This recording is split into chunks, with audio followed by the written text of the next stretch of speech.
Good morning, class. This is for B Pharmacy Hopes and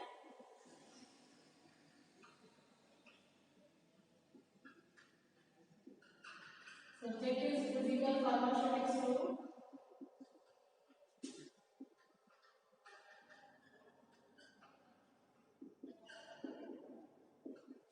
Topic is drug stability.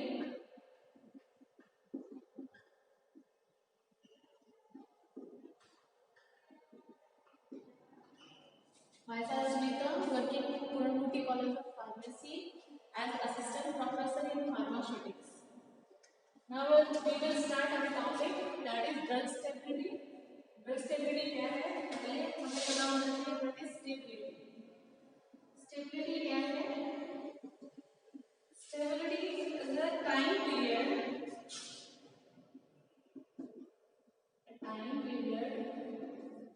for which a drug or bioactive constituents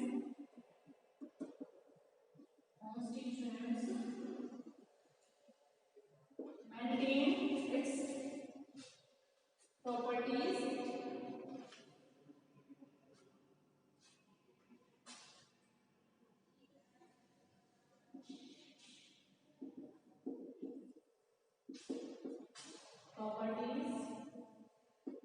properties like physical properties, chemical property, microbiological property, hepatic property, toxicological property to retain its character. जो इसका vector पहले था उसको maintain रखे to retain its character, power, quality and purity. Power, quality and purity as it is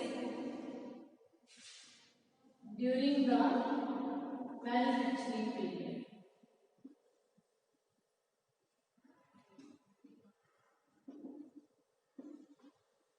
stability क्या है? किसी भी ड्रग की या किसी भी बायोएक्टिव कॉन्स्टिट्यूएंट की ऐसा टाइम पीरियड जिसमें वो अपने जो प्रॉपर्टीज है उसकी physical property, chemical property, microbiological property, toxicological property, therapeutic property उनको मेंटेन करके रहे, अपने कैरेक्टर को मेंटेन करके रहे, अपनी पावर को मेंटेन करके रहे, जैसे कि वो मैन्युफैक्चरिंग पीरियड के टाइम में था. अगर वैसा ही वो रहता है तो उस ड्रग को हम क्या मानते हैं? That is stable. क्या मानते हैं? कि वो एक स्टेबल ड्रग है. ठीक है. स्टेबिलिटी को अगर आप डिफाइन करो कि product amount of time for which a product preserve it's characteristic during specified limits. फिर है self life.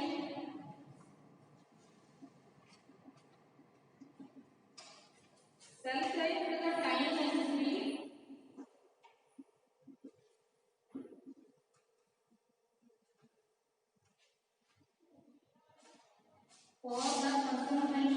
for the concentration of the reactant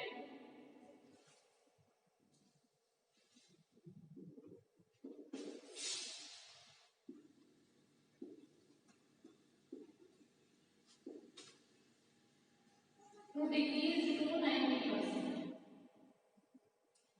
To decrease to 90%. ऐसा टाइम जिसमें कोई भी रिएक्टेंट किसी भी रिएक्टेंट की कंसंट्रेशन 90% तक कम हो जाए, उस टाइम पीरियड को हम क्या बोलेंगे? That is self life. जो ओरिजिनल कंसंट्रेशन है उससे 90% कम होनी चाहिए, तब उसको बोलेंगे सेल्फ लाइफ. उसको हम रिप्रेजेंट करते हैं इक्वेशन से T90 A minus 0.9 A divided by K naught. इसको आप ये लिख सकते हो point A divided by K naught. A क्या है? That is initial concentration. A क्या है? Initial concentration. ठीक है. K naught क्या है? Specific rate. के नोट क्या है, स्पेसिफिक रेट कांस्टेंट।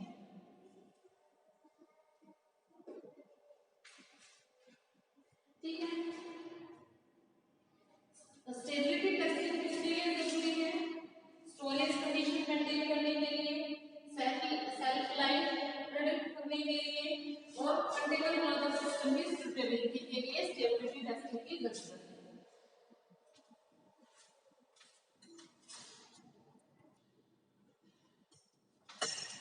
अब हम डिस्कस करेंगे रिएक्शन काइनेटिक्स।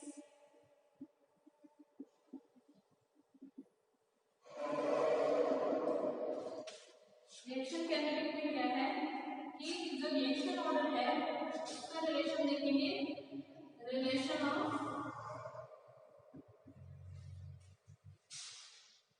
स्पेसिफिक रिएक्टेंट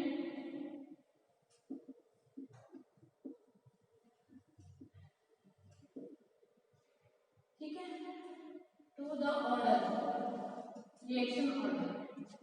ठीक है, फिर molecularity of reaction,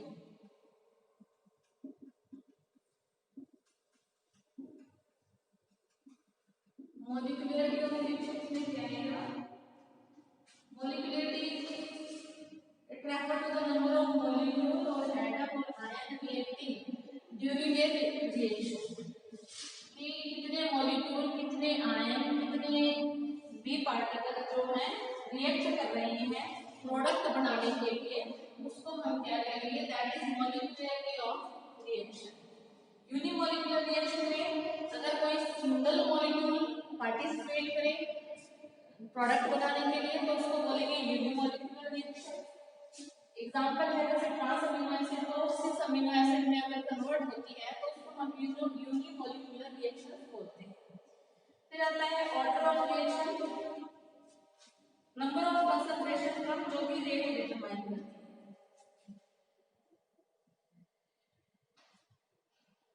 order of reaction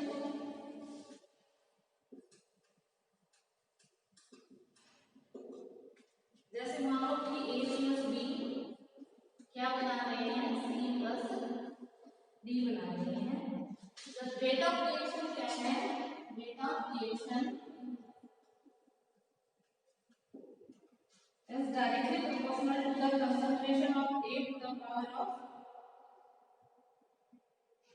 directly proportional किसकी है, concentration of A to the power of X,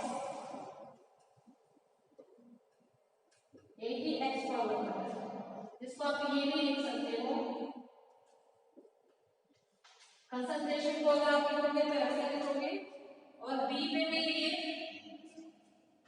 किसके प्रोपोर्शनल है, concentration of B to the power of Y, to the power of Y, इसको आप ऐसे लिख सकते हो। ठीक है, जो ओवरऑल इक्वेशन आएगी रेट के लिए वो क्या आएगी, K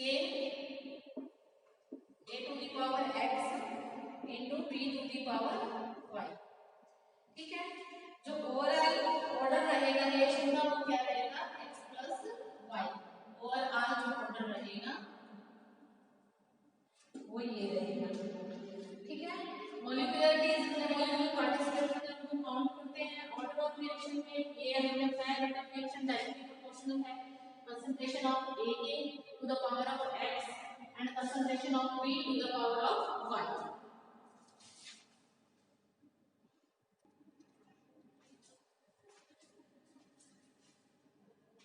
नेक्स्ट है zero order reactions.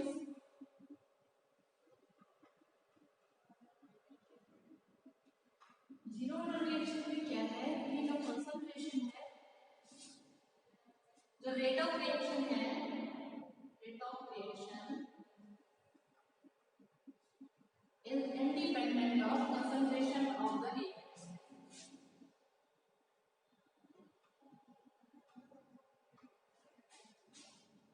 Concentration of reactant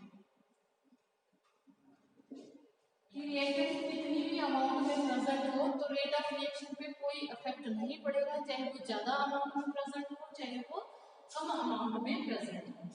ठीक है, कोई डायरेक्ट करंट नहीं डालेंगे, इसकी इक्वेशन क्या रहेगी, इसकी इक्वेशन ये रहेगी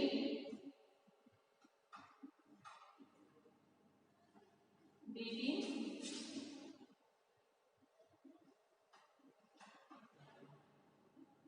के क्या रहेगा कांस्टेंट। ठीक है, अगर हम टाइम फंक्शन कोई ग्राफ प्लॉट करें तो वो आएगा आपका ऐसा, ये गेट है और ये रहेगा टाइम। ठीक है, ये आएगा ग्राफ और जीरो ऑर्डर रिएक्शन। उसके बाद हम जो इसकी यूनिट रहेगी वो रहेगी मोल पर लीटर पर सेकंड। ठीक है, जो रेट कांस्टेंट है के उसकी यूनिट रहेगी मोल पर लीटर पर सेकंड।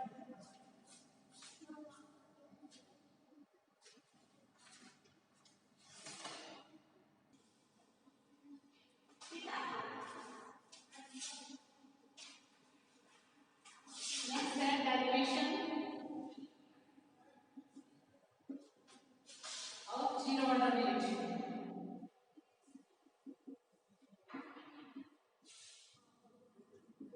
जीरो ऑर्डर रिएक्शन की डेरिवेशन क्या रहेगी, a naught minus da upon dt। ठीक है, अगर हम इसको इंटीग्रेट करेंगे with initial concentration t equal to 0 और t इक्वल टू t, अगर हम इसको इंटीग्रेट करेंगे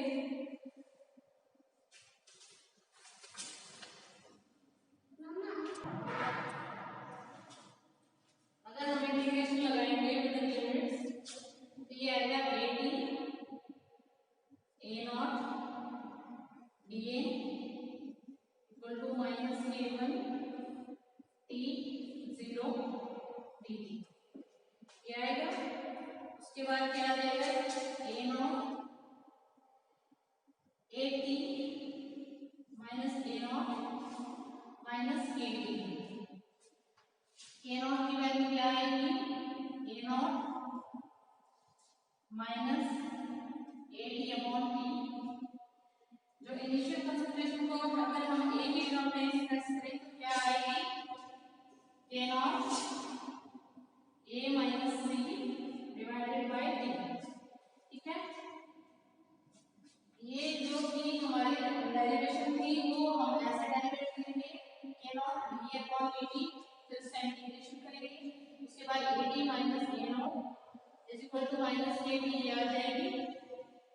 अगर फिर हम इसको इनिशियल कंसंट्रेशन a की टर्म में डालेंगे तो ये आ जाएगी a माइनस c, ठीक है, अपॉन t।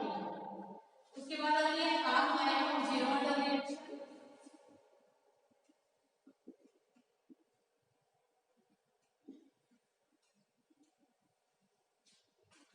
हाफ लाइफ क्या आएगी, हाफ लाइफ का मतलब होता है कि कंसंट्रेशन इनिशियल कंसंट्रेशन से जो एग्जैक्ट हाफ पे पहुंचते हैं वो टाइम डिटरमाइन करना होता है। c is equal to a upon 2 इसको हम देखते हैं और t को हम t हाफ के से डिनोट करते हैं। अगर हम c की जगह a माइनस 2 रख दें जो कि वो इक्वेशन है और t की जगह t हाफ रख दें तो क्या आएगी, a minus c upon k naught ये आ जाएगी। तो t हाफ क्या आएगी, a minus a upon 2 divided by k naught ये आएगी 1 upon 2 a divided by k not और t हाफ की वैल्यू आएगी a अपॉन 2 k नॉट। ये है इसकी half life a upon 2 k naught, ये है हाफ लाइफ। वो हम जो सेल्फ लाइफ है जीरो ऑर्डर रिएक्शन वो हमें ये पता चला है कि वो 90% तक कब पहुंचेगी। तो सेल्फ लाइफ के लिए क्या इक्वेशन है,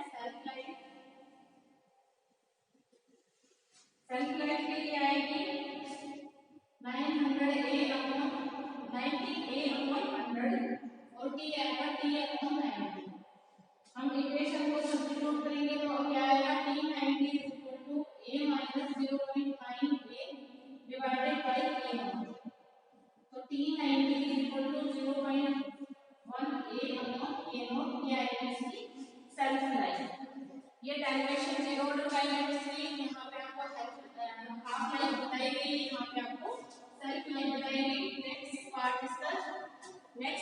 में बताया जाएगा। कोई क्वेश्चन हो तो आप पूछ सकते हो। ये थी आपकी zero order reactions.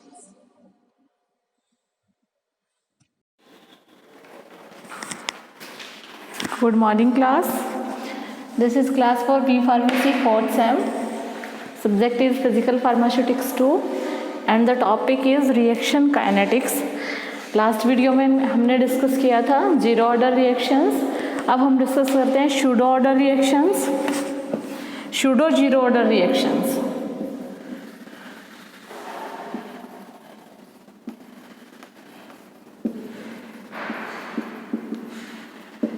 Pseudo zero order reaction में क्या होता है कि कुछ रिएक्शंस हमारी ऐसी होती हैं जो कि जीरो ऑर्डर शो नहीं करती और सॉलिड जो हमारी फॉर्मुलेशन है उसके बीच में और मॉइस्चर के बीच में हो जाती हैं। ऐसा होता है सस्पेंशन के केस में या फिर सॉलिड डोजेज के केस में होता है ऐसा। जो फर्स्ट ऑर्डर रिएक्शन है वो सूडो ऑर्डर रिएक्शन में कन्वर्ट हो जाती है। तो ये जो एक्सप्रेशन है ये इसके लिए लिखी गई है।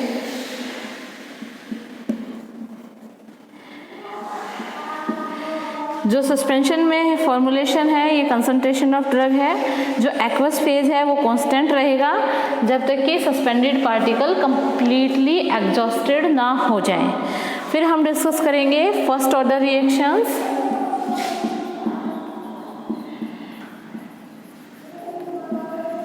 First order reactions, first order reaction में क्या है, जो भी रिएक्टेंट प्रेजेंट हैं, जो भी रिएक्टेंट मिलके प्रोडक्ट बना रहे हैं उन रिएक्टेंट की कंसंट्रेशन पे रेट ऑफ रिएक्शन डिपेंड करता है। तो उसको हम बोलते हैं फर्स्ट ऑर्डर रिएक्शन। ठीक है,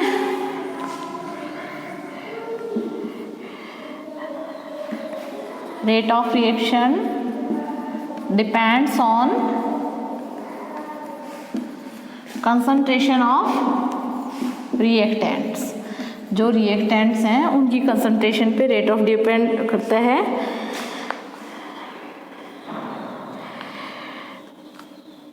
जो यूनिट रहेंगी K की वो रहेंगी 1/second। K क्या है? K is the reaction rate coefficient. K is the reaction rate coefficient और यूनिट्स क्या रहेंगी? Units are 1/second। ठीक है, तो ये जो रेट है उसकी क्या एक्सप्रेशन रहेगी? वो ये रहेगी, rate is equal to minus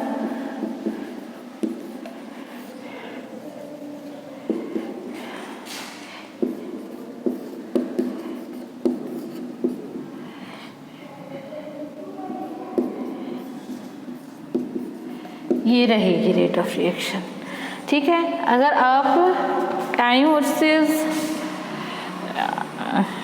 concentration का ग्राफ प्लॉट करोगे, अगर आप टाइम वर्सेस कंसंट्रेशन का ग्राफ प्लॉट करोगे तो वो ग्राफ ऐसे आएगा। यहाँ पे आप टाइम लोगे, यहाँ पे लोगे आप कंसंट्रेशन, ये ग्राफ आएगा ऐसे।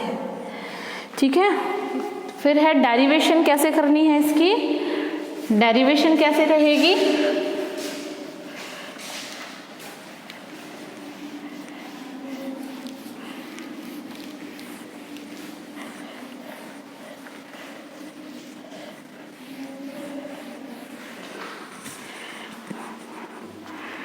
फर्स्ट ऑर्डर रिएक्शन की आपने कंसीडर करनी है एक रिएक्शन। कंसीडर ए रिएक्शन, आपने क्या किया, ए कोई रिएक्टेंट है जिससे क्या बन रहा है, प्रोडक्ट बन रहा है। क्या बन रहा है? प्रोडक्ट बन रहा है। तो rate of reaction first order का क्या रहेगा?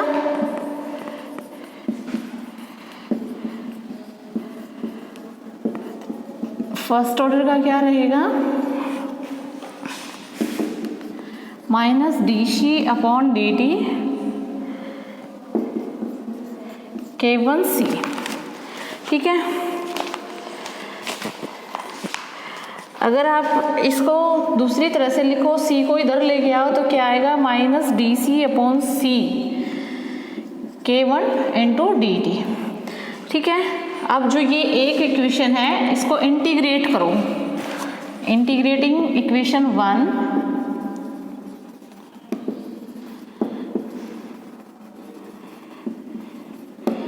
इंटीग्रेटिंग इक्वेशन 1 अगर आप इसको इंटीग्रेट करोगे, t टाइम को लोगे 0 और t ये लिमिट्स हैं इसकी, तो ये आएगा D C upon C with in the limit C T upon C naught equal to minus K1 T0 D T. ठीक है, तो ये आएगा आपका ln C1 ln C note minus K1 T minus 0, ये आ जाएगा इक्वेशन आपका। तो log ln C1 आपका क्या आएगा, ln C note minus K1 T, ये आ गई आपकी equation. This is the equation. इस इक्वेशन में क्या करना है आपने, लॉगरिथम लेना है, टेकिंग लॉगरिथम, बोथ साइड आपने लॉग लेना है, तो क्या आएगा, log C T log C note K1 T upon 2.303, ये आ गई इक्वेशन। अगर आप इसको रीअरेंज कर दोगे, रीअरेंज करके आपने किसकी वैल्यू निकालनी है, K1 की निकालनी है, तो ये आएगी 2.303 upon T log C naught upon C T, ये आएगी आपके। ठीक है, ये आपकी इक्वेशन आ जाएगी। अगर आप लॉग रूल यूज कर लोगे, लॉग रूल क्या कहता है, x upon Y is equal to ln x minus ln y, ये कहता है लॉग रूल। तो इसकी जगह क्या आ जाएगा, K1 क्या आ जाएगी, K1 is equal to 2.303 upon T log a minus upon a minus x, बहुत इनका सबका लॉग है। ठीक है, a क्या है, a हमने C नोट की जगह रखा, x क्या है, कंसंट्रेशन ऑफ रिएक्टेंट कंज्यूम्ड, ये क्या है, कंसंट्रेशन ऑफ रिएक्टेंट कंज्यूम्ड। ठीक है, उसके बाद आती है कि ये हमने इक्वेशन निकाल ली, और जो सेकंड इनवर्स रहेगी, टाइम इनवर्स इसकी SI यूनिट रहेगी। फिर हम बात करते हैं what is the half life of first order reaction.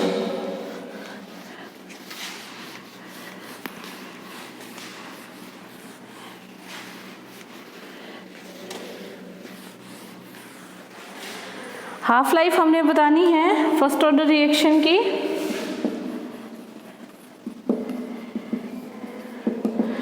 वो क्या आएगी, टी हाफ हमने देखना है, तो T half 2.303 upon K1 into log C naught upon C T, तो ये क्या आएगी 2.303 अपॉन K1 इंटू लॉग 100/50, क्योंकि हमने 50% तक ये हम देख रहे हैं।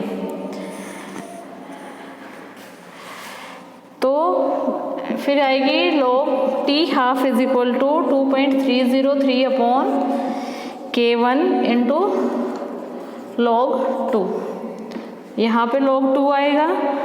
तो log 2 की वैल्यू क्या है, 2.303 अपॉन K1 इंटू log 2 की वैल्यू 0.3010। तो जो t हाफ की वैल्यू आई वो क्या आई, 0.693 अपॉन K1।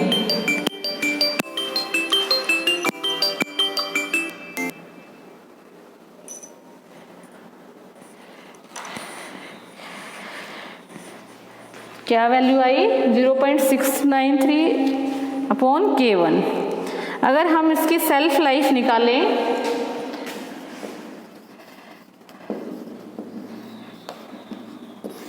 सेल्फ लाइफ इसकी क्या आएगी, T को हम रखें T90 के इक्वल और CT को रखें हम C0 90/100 के इक्वल। तो अगर हम इक्वेशन में सब्स्टिट्यूट कर दें तो ये आएगी हमारी K1 is equal to 2.303 upon T90 log C0 upon 0.9 C0, ये इसकी वैल्यू आएगी।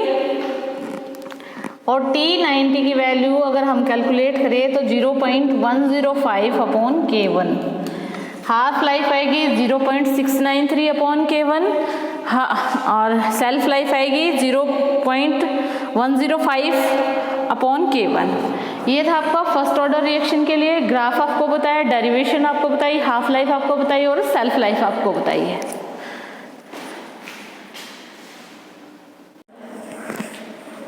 Hello class, this is for B Pharmacy 4th Sem. This class is for B Pharmacy 4th Sem.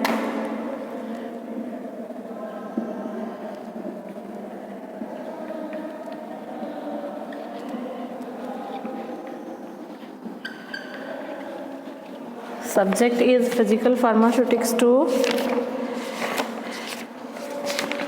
Subject is Physical Pharmaceutics 2. Topic is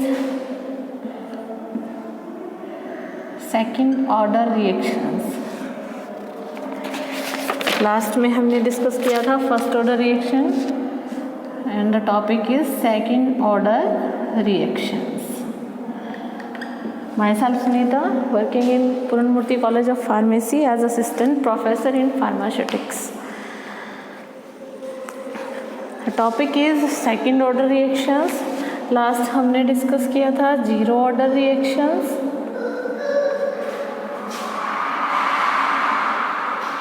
second था हमारा pseudo order reaction, pseudo zero order reactions.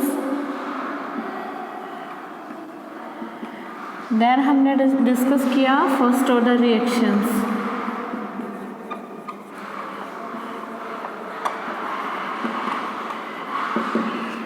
आज हम discuss क्या करेंगे, second order reaction.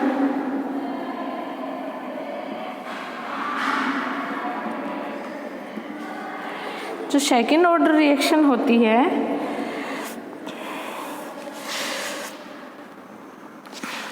उसको हम अगर जो सम होता है एक्सपोनेंट, जो रेट लॉज के एक्सपोनेंट होते हैं,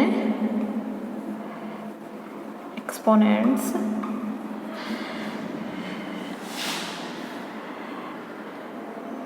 शॉज सम इक्वल टू 2, 2 के बराबर उनका जोड़ होता है। 2 के बराबर जो रेट लो एक्सपोनेंट्स होते हैं उनका जोड़ होता है, इसलिए हम उसको क्या बोलते हैं, सेकंड ऑर्डर रिएक्शंस। क्या बोलते हैं उनको, सेकंड ऑर्डर रिएक्शंस। अब हम देखते हैं केस 1। केस 1 में क्या है, 2 same reactant combined, 2 same reactants combines in a single step, in a single step। Same के कंबाइन करेंगे, 2 सेम हैं, क्या बना रहे हैं, कंपाउंड प्रोडक्ट बना रहे हैं P, तो क्या आएगा 2A फॉर्म P। जो रेट ऑफ रिएक्शन है, rate of reaction is written as, rate of reaction is written as, कैसे लिखेंगे रेट ऑफ रिएक्शन को, minus D concentration of A upon A is equal to k concentration of A into A, क्योंकि दोनों product क्या हैं, same है, तो क्या आएगा के कंसंट्रेशन ऑफ ए स्क्वायर। ये आएगी रेट ऑफ रिएक्शन, ऐसे लिखा जाएगा। फिर आएगा के second,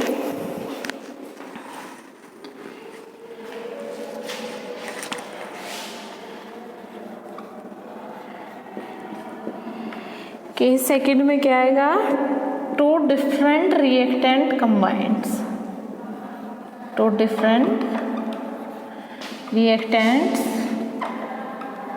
combined in a single step, किसी एक सिंगल स्टेप में दो डिफरेंट रिएक्टेंट कंबाइन करेंगे, जैसे कि ए प्लस बी दोनों डिफरेंट है, क्या फॉर्म कर रहे हैं, पी फॉर्म कर रहे हैं। ठीक है, तो जो रेट ऑफ रिएक्शन है वो कैसे लिखा जाएगा, rate of reaction is written as minus D concentration of A upon A के concentration of A into concentration of B, ये लिखा जाएगा। ठीक है, जो रिएक्शन ऑर्डर रहेगा हर रिएक्टेंट का क्या होगा, 1 होगा। ठीक है, सेकेंड ऑर्डर रिएक्शन में जो रेट ऑफ रिएक्शन है, कंसंट्रेशन का स्केल जैसे बढ़ता जाएगा वैसे रेट ऑफ रिएक्शन बढ़ता जाएगा। और जस्ट अ मिनट,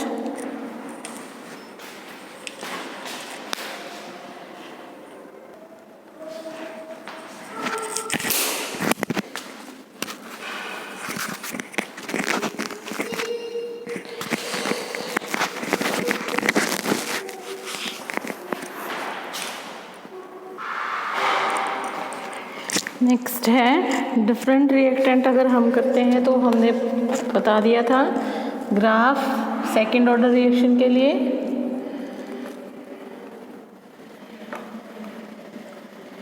ग्राफ क्या रहेगा सेकेंड ऑर्डर रिएक्शन के लिए, ये रहेगा ऐसे फॉर सेकेंड ऑर्डर रिएक्शन।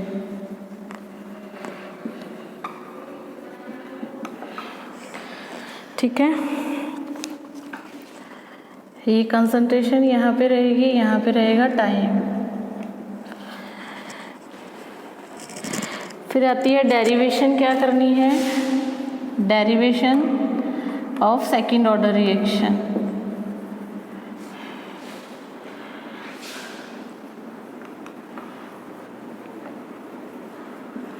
जो रेट इक्वेशन है उसकी डेरिवेशन करनी है। डेरिवेशन क्या रहेगी, minus d A upon d t is equal to minus d B upon d t, क्योंकि ये दो डिफरेंट रिएक्टेंट की बात अगर हम कर रहे हैं तो ये कंसंट्रेशन ए के लिए, ये कंसंट्रेशन बी के लिए, अगर इन दोनों को कंबाइन कर दें तो K2 concentration of A into concentration of B ये आ जाएगी। अगर concentration if concentration is 0, if concentration is at time अगर 0 है तो अगर कंसंट्रेशन हम कंसीडर करें small a and small b, और अगर उसको हम x के इक्वल रखें, स्मॉल x के इक्वल, जो कंसंट्रेशन रहेगी वो क्या रहेगी, a माइनस एक्स, टाइम के साथ कितना हुआ है और b माइनस एक्स कितना हुआ है। उसके बाद क्या करना है, dx upon dt is equal to K2, a की जगह हमने क्या रखना है, a माइनस एक्स, और b की जगह क्या रखना है, b माइनस एक्स। ये इक्वेशन आपकी बनती है। उसके बाद अगर a equal to b, if a is equal to b, अगर हम a को b के इक्वल मान लें तो कंसंट्रेशन क्या रहेगी, dx upon dt is equal to K2 a minus x square, क्योंकि a को हमने b के बराबर मान लिया है। उसके बाद क्या करेंगे इसका, उसके बाद इसका करेंगे इंटीग्रेशन। उसके बाद इसका क्या होगा, इंटीग्रेशन होगा।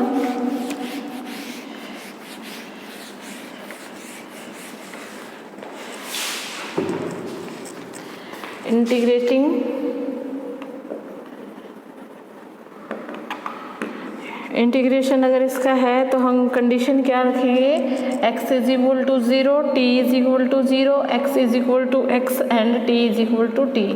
अगर x की वैल्यू 0 तो t को भी 0, अगर x की वैल्यू 0 है, x है, अगर x की वैल्यू x है तो t की वैल्यू भी हमने t रखनी है। तो अगर हम इसको इंटीग्रेट करेंगे dx upon a minus x square x और 0, तो क्या आएगा k2 0t dt। यही इंटीग्रेशन में हमने ये कहा था, ये लिमिट्स हमने लगाई थी। उसके बाद क्या आएगा 1 upon a minus x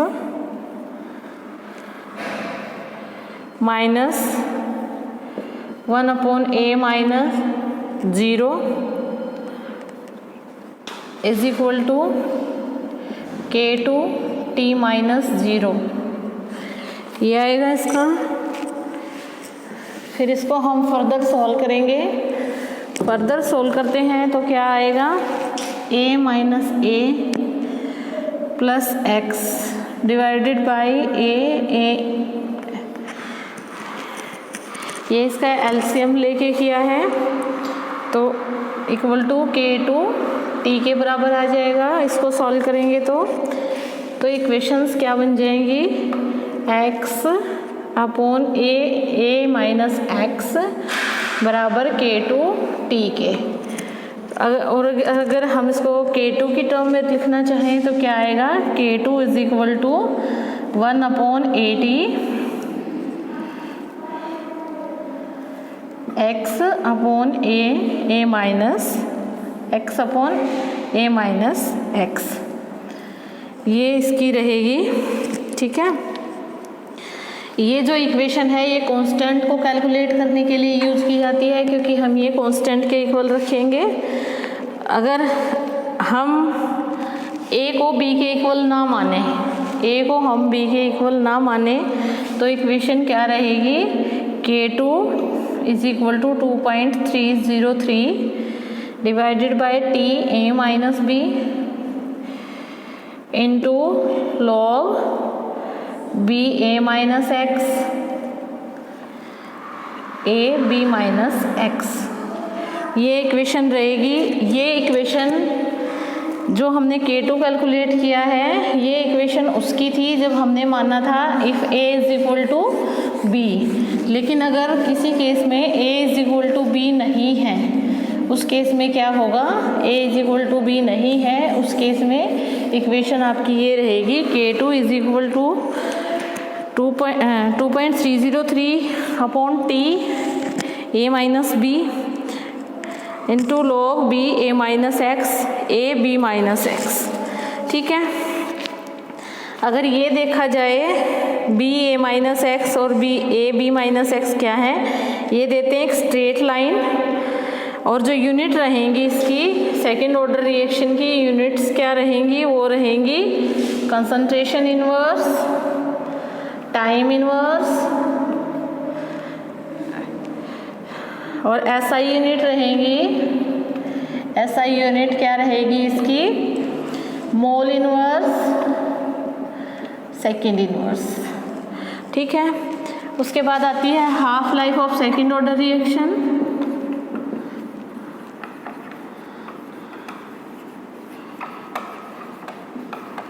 half life क्या रहेगी सेकेंड ऑर्डर रिएक्शन की, वो रहेगी, अगर a माइनस एक्स को हमने क्या माना a/2 और t को हमने क्या माना t हाफ और x को हमने क्या माना a/2, तो हम सब्स्टिट्यूट करेंगे तो क्या आएगा, k2 is equal to 1 upon at x upon a minus x. ये इक्वेशन थी हमारी, तो ये किस में चेंज हो जाएगी, ये जो इक्वेशन थी ये हमारी इक्वेशन कैसे आ जाएगी, K2 is equal to AT half, x को हमने क्या माना A/2 और a को हमने x को माना हमने A/2 माना है, तो ये भी आ जाएगी a माइनस एक्स को भी हमने A/2 माना है, ये आ जाएगी इक्वेशन। तो ये दोनों क्रॉस हो गए, K2 की वैल्यू क्या आई 1AT हाफ, हमने किसकी वैल्यू चाहिए, हमें चाहिए T हाफ की वैल्यू।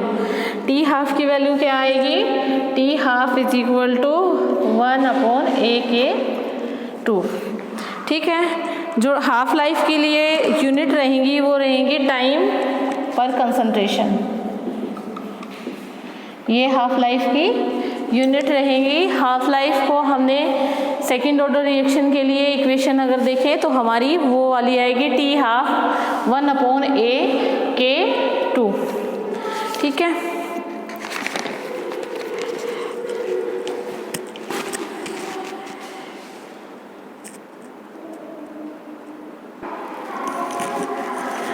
नेक्स्ट टॉपिक है इसमें units of basic rate constants.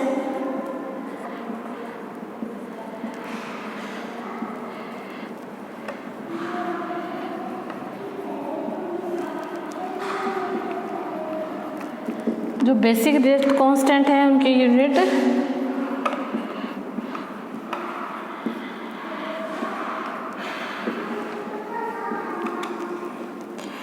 जो रेट आएगा वो क्या आएगा इसका,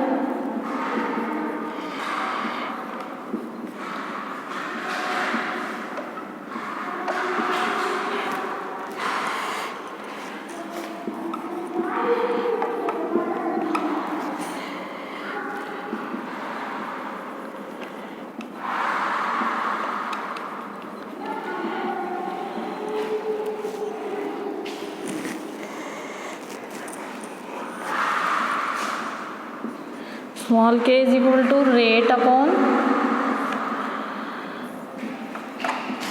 x b to the power y। तो क्या आएगी, concentration upon time into concentration 1/कंसंट्रेशन टू द पावर n। जो SI यूनिट है कंसंट्रेशन की वो क्या रहेंगी, मोल, लीटर इनवर्स, टाइम की क्या रहेगी सेकंड, ये कंसंट्रेशन की है ये टाइम की है। और जीरो ऑर्डर रिएक्शंस के लिए क्या रहेगा,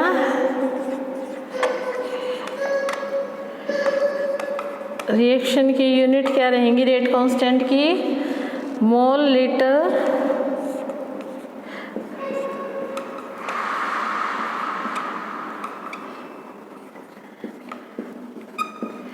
ये जीरो ऑर्डर के लिए रहेंगी।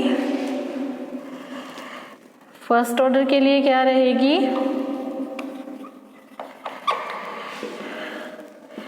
मोल,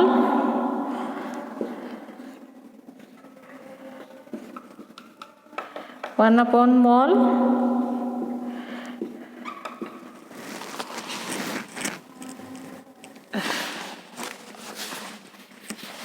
ये फर्स्ट ऑर्डर के लिए रहेगी।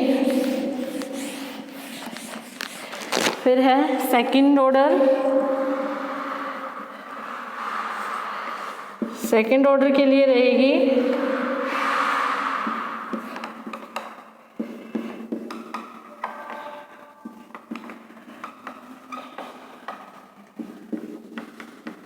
ये रहेगी सेकंड ऑर्डर के लिए।